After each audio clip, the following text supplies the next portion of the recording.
যদি এরকম করে ম্যাগি বানানো যায় খেতে খুবই ভালো লাগে। এটা ব্রেকফাস্টে অথবা বাচ্চাদের টিফিনের জন্য বানালে বাচ্চারা খুব মজা করে খাবে। তা কীভাবে ম্যাগিটা বানানো সেটা আপনাদের সঙ্গে শেয়ার করছি। তো প্রথমে এখানে কিছু সবজি কেটে নিয়েছি। এখানে আছে আলু, গাজর, ক্যাপসিকাম আর আছে এক বাটি মটরশুঁটি। তা ক্যাপসিকামের পরিমাণটা কম দিয়েছি এখানে, আর আলু গাজরটা ঠিক এরকম ছোটো করে কেটে নিয়েছি। এবার কড়াইয়ের মধ্যে বেশ কিছুটা জল দেব। জলের মধ্যে সামান্য একটু লবণ দেবো, দিয়ে খুব ভালো করে মিশিয়ে নিলাম। এবার এদিকে যে সবজিগুলো কেটেছিলাম মটরশুঁটির মধ্যে নিয়ে খুব ভালো করে ধুয়ে নিয়েছি। এবার এখানেও লবণটা অ্যাড করব, দিয়ে খুব ভালো করে মাখিয়ে নেব। আমি এখানেই যা লবণ দেবার দিয়ে দিচ্ছি, আর পরে দেবো না। তা এভাবে করে মাখিয়ে রাখলে সবজিটা খুব তাড়াতাড়ি নরমও হয়ে যাবে আর ভাজাও খুব তাড়াতাড়ি হবে।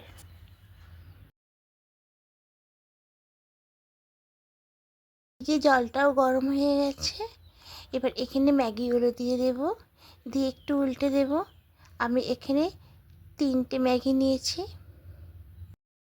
ম্যাগিগুলো সেদ্ধ হয়ে গেছে, ঠিক এরকম করে নাড়াচাড়া করে নিতে হবে, খুব বেশি সেদ্ধ করলে হবে না। এবার এটাকে নামিয়ে নেবো। এবার একটা ছিদ্র করা থালার মধ্যে নিয়ে নেব, নিয়ে এগুলোকে কিছুক্ষণ রেখে দেবো, তত করে সবজিগুলোকে ভেজে নেব। নামিয়ে নিয়ে কড়াইটা পরিষ্কার করে আবার বসিয়ে দিয়েছি।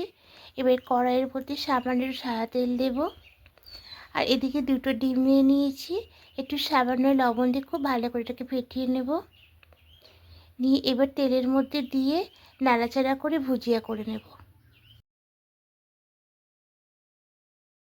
ভুজিয়াটা হয়ে গেছে, এবার এগুলোকে নামিয়ে নেব।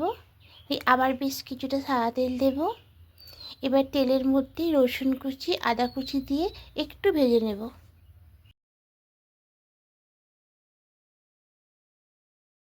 রসুন কুচি আর আদা কুচিটা ঠিক যখন এরকম ভাজা ভাজা হয়ে আসবে, তখন এখানে বাকি সবজিগুলো দিয়ে এগুলোকেও একটু নাড়াচাড়া করে ভেজে নেব।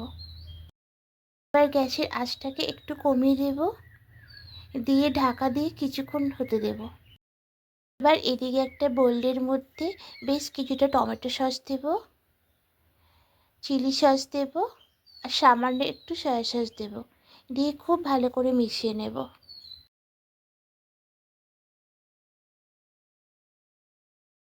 এবার ঢাকাটা খুলে নেব।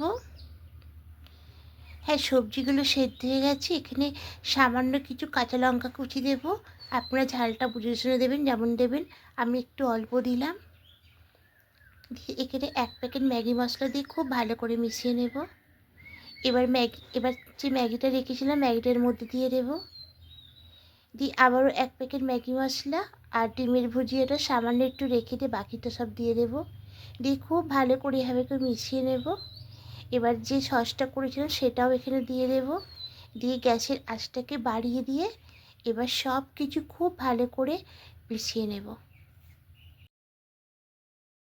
এইভাবে করে মেশাতে হবে, নিচ থেকে উপরে দেব, উপর থেকে নিচে, এরকম করে গ্যাসের আঁচটাকে বাড়িয়ে 1 মিনিট ধরে খুব ভালো করে মিশিয়ে নেব। এবার ম্যাগিটা হয়ে গেছে, গ্যাসের আঁচটাকে বন্ধ করে দেব, দিয়ে একটা অন্য প্লেটের মধ্যে নামিয়ে নেব। এভাবে করে ম্যাগি বানালে খেতে খুব ভালো লাগে। আর যদি আপনাদের রেসিপিটি ভালো লেগে থাকে অবশ্যই কমেন্টে জানাবেন, লাইক করে দেবেন। আর যারা নতুন বন্ধুরা দেখছেন এখনও পর্যন্ত সাবস্ক্রাইব করেননি, তাদের কাছে অনুরোধ রইল সাবস্ক্রাইব করার পাশে থাকার জন্য। আমিও আপনাদের পাশে থাকবো। আবার কোনো রেসিপি নিয়ে চলে আসবো। আজকের মতো টাটা।